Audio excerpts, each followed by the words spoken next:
Baik, selamat pagi sahabat Kominfo. Pagi ini Dinas Kominfo bersyukur karena kita kedatangan seorang wartawan senior, Bapak Dion Dewi Putra. Ini wartawan senior dari Poskupang dan hari ini mengunjungi kantor Dinas Kominfo. Mungkin bisa Bapak Dion perkenalkan diri kepada sahabat Kominfo. Silakan. Ya, selamat pagi sahabat Kominfo. Saya Dion Dewi Putra. Sehari-hari saya adalah wartawan Poskupang. Saat ini saya dipercayakan oleh manajemen sebagai pemimpin redaksi Poskupang. Dan saya juga sangat senang sahabat Kominfo bahwa hari ini saya bisa bertemu, berkenalan, bersilaturahmi dengan Pak Kadis Kominfo dan jajaran di tempat sini. Ya. Baik, terima kasih Dion. Saya panggil Dion saja. Iya, tidak apa-apa. Dion, mungkin kita cerita sedikit. Iya. Sebagai wartawan senior, bagaimana Dion melihat peran Kominfo selama ini dalam membangun komunikasi publik di daerah perbatasan? Ya, saya memang baru kembali aktif lagi ke Kupang kurang lebih jalan 2 tahun karena sebelumnya di luar. Tetapi saya walaupun tugas di luar di Jawa Timur senantiasa terus memantau perkembangan Kabupaten Belu. Kenapa? Belu ini kan berada di perbatasan Indonesia, bahkan bukan di batas ya, tapi adalah teras Indonesia. Selama ini Kominfo Belu sudah memainkan perannya, tugas tanggung jawabnya dengan baik. Ya. Artinya informasi-informasi pembangunan pemerintah itu tersampaikan dengan baik. Saya 3 tahun terakhir juga lebih intens setelah saya kembali ke Kupang, dan saya melihat kalau dari indikatornya adalah bagaimana informasi itu juga sampai ke kami ke Poskupang, sejauh ini sudah baik. Tentu memang masih banyak kerjaan rumah lah Pak Kadis, saya juga harus katakan itu secara terbuka. Tetapi secara umum Kominfo Belu sudah menjalankan tugasnya dengan baik. Ya, terima kasih Dion. Untuk diketahui sahabat Kominfo bahwa Om Dion Dewi Putra ini sudah menjadi wartawan sejak sama si SMA, ya. Jadi sudah puluhan tahun beliau melintang di dunia media. Yeah. Karena itu tadi saya sampaikan, kita bersyukur kita kedatangan seorang tokoh media, seorang wartawan senior yang mengunjungi Dinas Kominfo. Menurut Om Dion, seberapa penting peran Kominfo di era digital dan bagi informasi seperti sekarang ini? Sangat-sangat penting. Mengapa? Saya itu malah Pak Kadis tidak menggunakan istilah banjir informasi. Saya selalu menggunakan agak sedikit berlebihan, tapi saya katakan bahwa tsunami informasi. Karena informasi saat ini itu begitu luar biasa kencangnya. Mengapa? Di era media sosial sekarang itu setiap orang bisa memproduksi informasi. Nah, peran Kominfo menjadi lebih penting, lebih menentukan saat ini. Misalnya dibandingkan dengan kondisi 15 atau 25 tahun yang lalu, ketika saya waktu itu baru mulai menjalani pengalaman awal-awal menjadi wartawan. Dulu itu kan kita media ya koran saja, televisi, radio selesai. Hari ini media baru begitu banyak. Nah, di tengah banjir informasi seperti ini, Kominfo sebagai unsur pemerintah, sebagai unsur negara itu harus hadir, hadir setiap waktu untuk memberikan klarifikasi, memverifikasi, memvalidasi setiap informasi yang benar. Jadi peran Kominfo hari-hari ini, sekarang ini sangat penting. Jadi di tengah informasi yang kadang-kadang hoax itu banjir begitu banyak, orang bisa menggabungkan informasi sepotong-sepotong, kemudian dia viralkan. Nah, di saat itu peran Kominfo untuk meluruskan informasi-informasi, untuk mengatakan bahwa sebetulnya duduk soalnya, duduk perkara seperti ini loh. Nah, itu semakin menentukan. Jadi Kominfo itu ya terus terang saja saya harus katakan, dulu di zaman Orde Baru ya, di zaman sebelum reformasi orang berpikir kalau di humas, di Kominfo atau apa, ya itu pekerjaan nomor spesial. Nah, hari ini justru tidak, harus dia ada yang terbentuk. Ya. Baik, kemudian. Ya. apa harapan terbesar Om Dion terhadap dinas kominfo Belu ke depan? Pertama, posisi Belu itu sangat strategis dari perbatasan di antara 22 kabupaten kota di Nusa Timur. Belu itu terdepan karena kita itu adalah teras depan negara, langsung berhadapan dengan Timor Leste di sebelah. Dan ini kota tua, kota yang terus terang ya dalam peta Indonesia itu sangat terkenal Kambuaya. Ini kota internasional. Jadi peran teman-teman di Kominfo, Pak Kadis dan seluruh teman-teman di sini itu saya tidak mengecilkan info di kabupaten lain ya, tetapi info di tantangannya jauh lebih besar. Kita tidak hanya berurusan dengan diseminasi informasi internal lokal ya, tapi ini adalah juga kepentingan isu-isu internasional. Jarum jatuh di Belu ini di Atambua di mana pun di sini itu bunyinya bukan di Jakarta Pak Kadis. Bunyinya dia sampai di Australia, bunyi sampai di PBB, bunyi sampai seluruh dunia. Karena kita berada di teras depan Indonesia.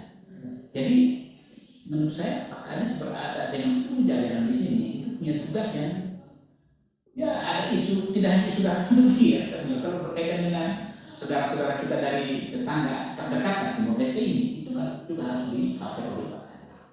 Jadi karena teman-teman konsul Belu itu sangat penting begitu Pak Kadis. Ya. Memang Atambua sudah terkenal. Ya.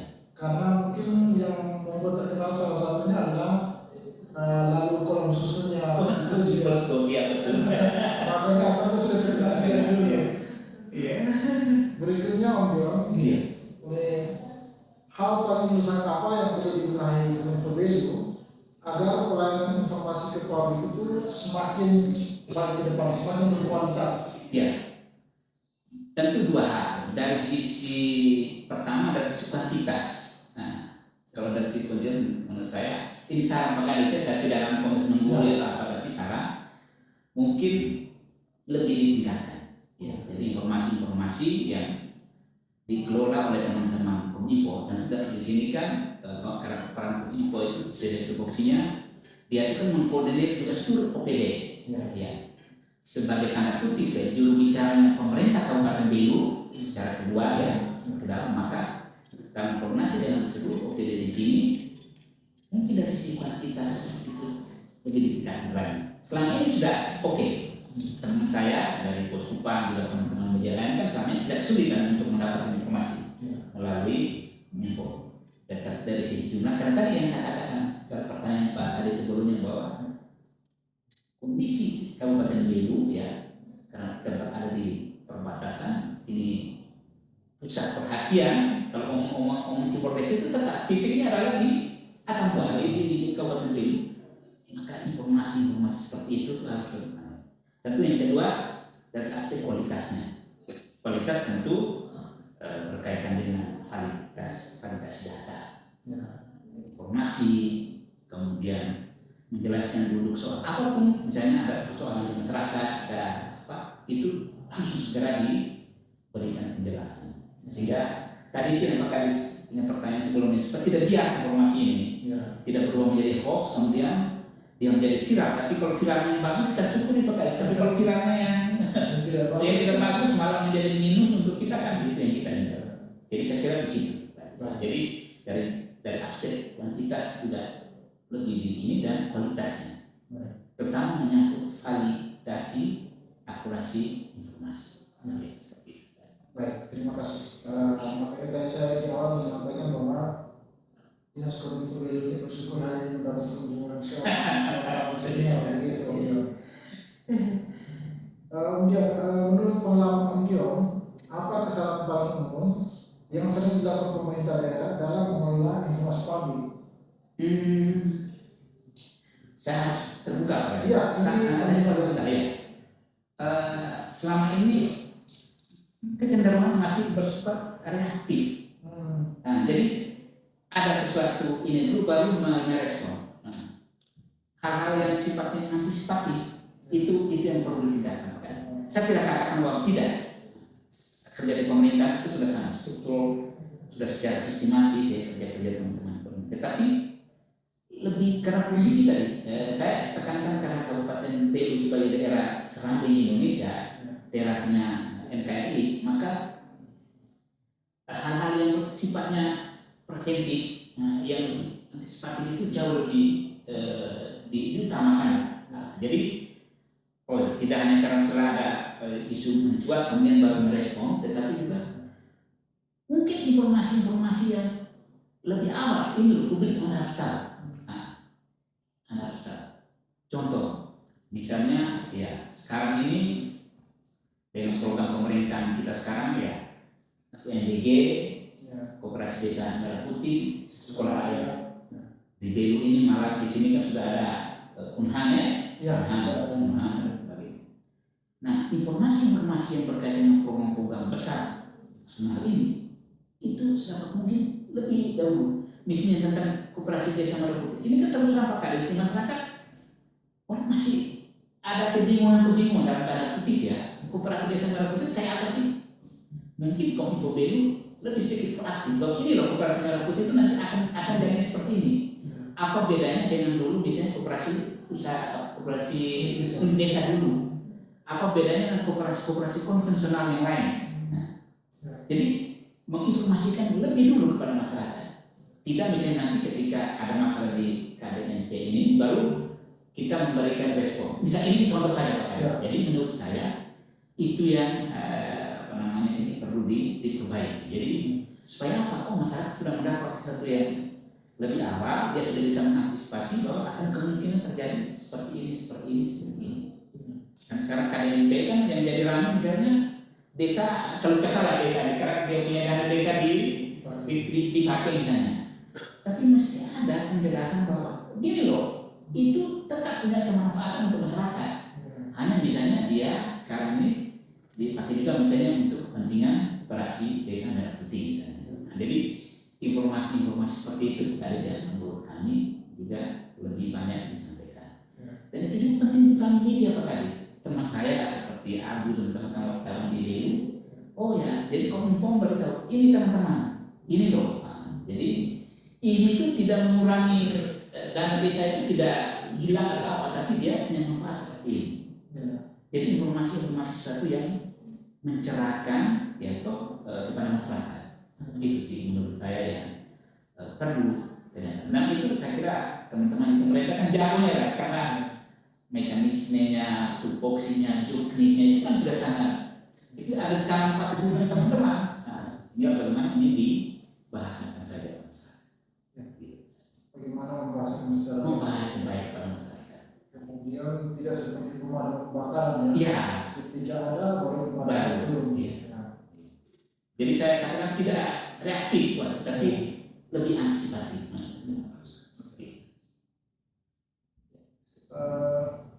Bagaimana idealnya hubungan antara pemerintah daerah dan media agar tercipta keterbukaan, kepercayaan, dan juga edukasi publik. Tentu posisinya adalah mitra. Itu sebagai mitra. Media, khusus media, saya selalu ingatkan kalau dalam berbagai diskusi dalam berbagai dialog kayak ngomong-ngomong ini Pak Kadis, media pun juga harus tahu tempat. Tidak mentang-mentang, oh saya dari media, lalu kita ya kayak cawe-cawe urusannya birokrasi pemerintah itu tidak pasti, tidak etis juga. Dan dalam konteks sebagai media dan pemerintah daerah dalam hal ini secara spesifik untuk kita adalah mitra. Maka mitra dalam hubungan mitra itu saling menghargai, saling menghormati, saling mendukung peran kita masing-masing. Kami media mendukung peran Pak Kadis dan teman-teman dari Kominfo. Kominfo itu mendukung kami. Mendukung dengan cara apa? Mari kita saling memberi support. Kita berbagi informasi. Media juga ada teman sebagai temannya Kominfo, sebagai sahabatnya Kominfo, berbagi informasi yang Kominfo. Ini loh yang kami dapat dari lapangan itu seperti ini. Nah, misalnya tentu tanggung Pak Kadis lebih terbatas karena tidak punya orang di lapangan. Kami ada pertama kami di lapangan punya informasi seperti ini. Misalnya Pak Kadis seperti ini bagaimana respon dari pemerintah. Itu adalah kontribusi wujud bahwa antara media dan pemerintah adalah sebagai mitra. Jadi media tidak semata mengkritik, Pak Kadis. Tidak seperti itu kalau sebagai mitra. Kan kita kan paling gampang menunjuk orang punya kesalahan, Pak Kadis. Itu di mana-mana, di hak manusia ya. Kita kalau tunjuk orang bersalah itu paling gampang. Tapi bagaimana kalau kita juga memberikan informasi, kontribusi, jadi itu posisinya. Jadi pertanyaan Pak Kadis bagus sekali. Refleksinya dua, tidak hanya untuk jalan komentar, tapi juga untuk kami pada media. Jadi sebagai mitra itu kita saling memberi support.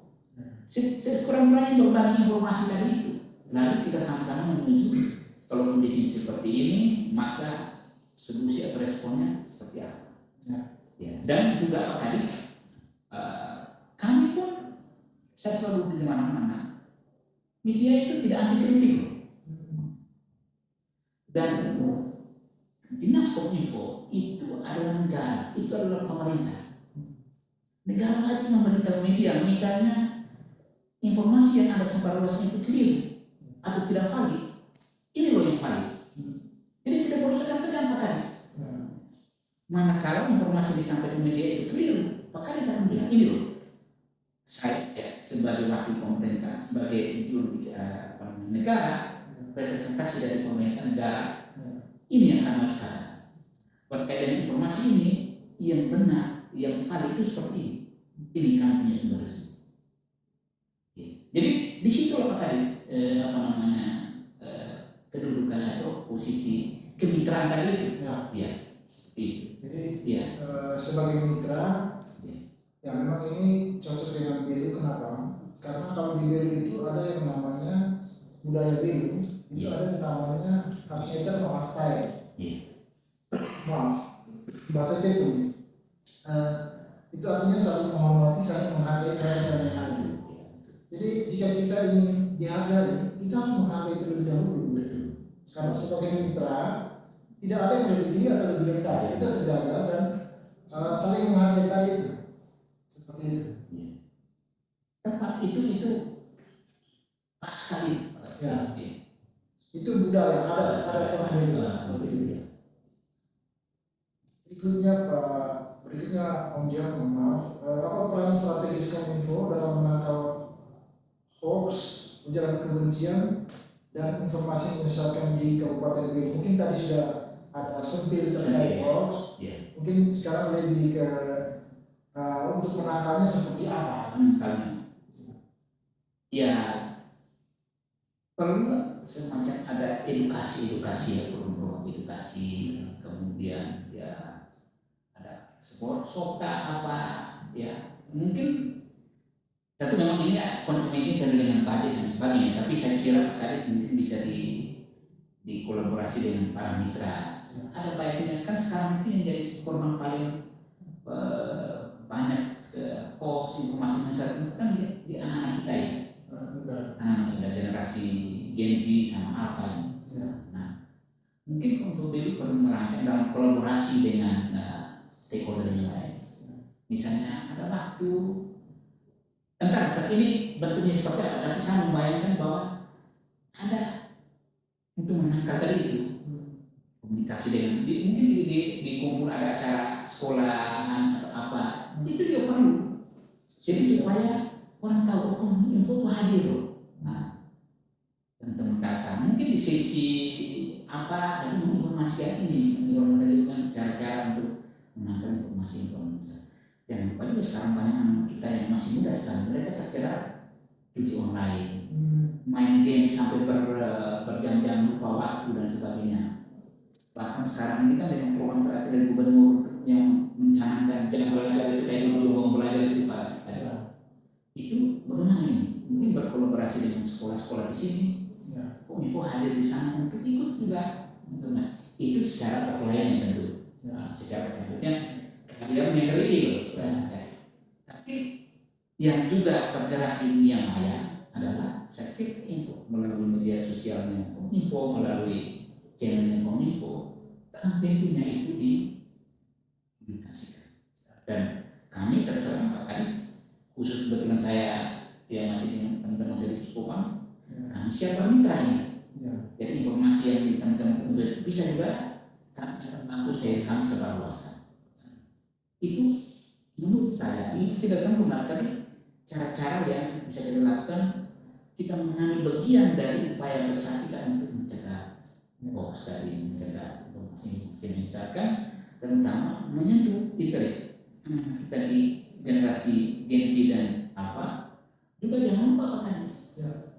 Ini kan kita ini sangat terbuka sekarang, informasi sampai ke kampung-kampung.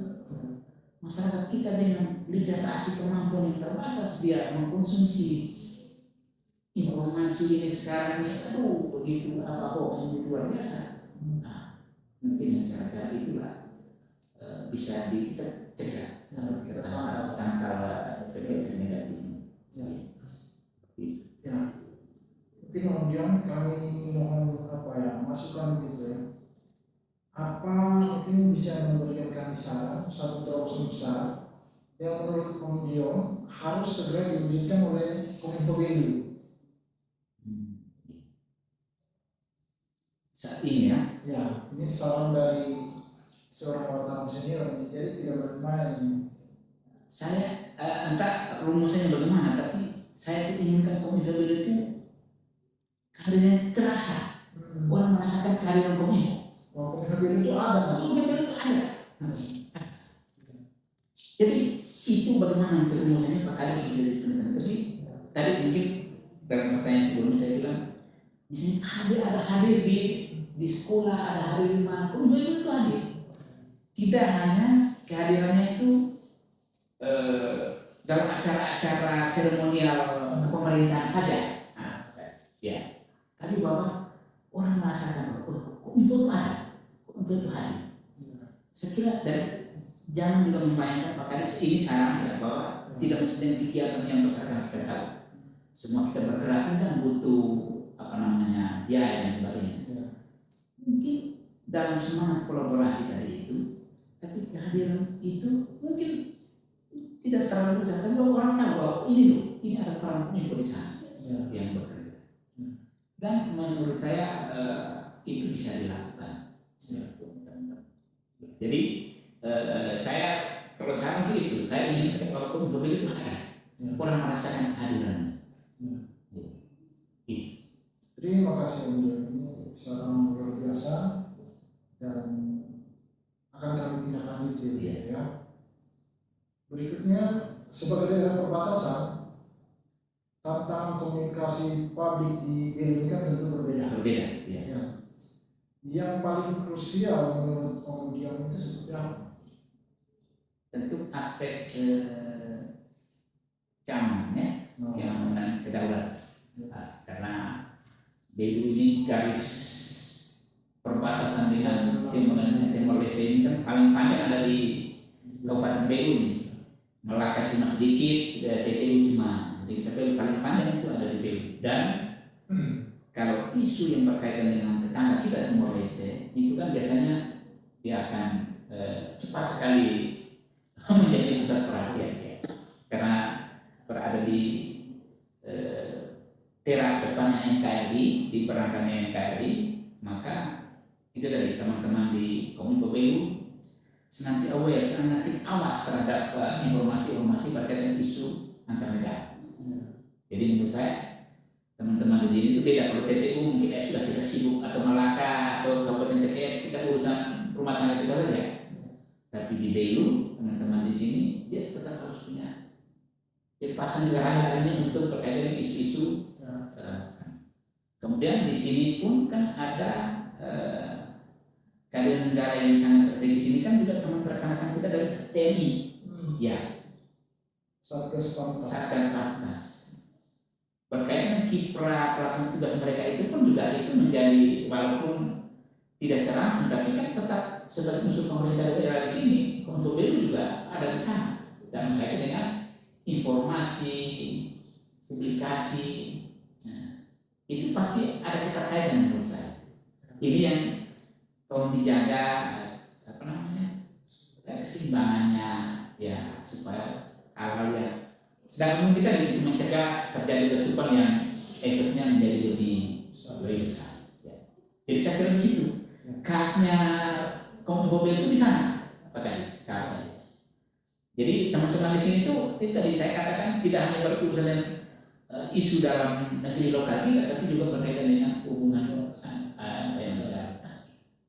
Baik. Selanjutnya ini cukup banyak ini karena kebetulan Tidak apa-apa kita ngobrol senang sekali. jadi kita tanya semuanya tanya. Apa pesan maaf sebelumnya? Ya. Apa pesan Om Dion untuk generasi muda BRI agar lebih cerdas bermedia digital? Iya. Begini. Media itu dunia maya, dunia informasi itu kan saya ilustrasi seperti rimba raya. Unta rimba raya, kita unta belantara. Di sana ada binatang buas, di sana ada begitu banyak ancaman-ancaman yang mengitari kita.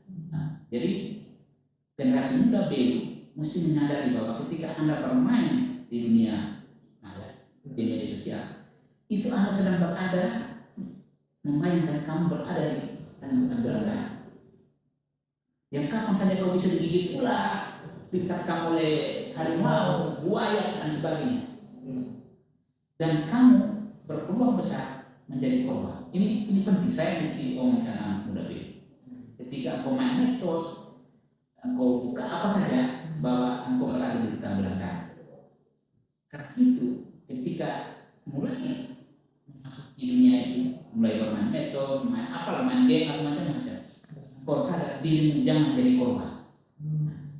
Supaya tidak menjadi korban, maka mesti tahu mana yang baik ya, hal-hal yang kalau kita di medsos itu bagus juga untuk kita ilmunya. Jadi petik hasil yang positifnya dan jangan mudah tergiur dengan godaan-godaan.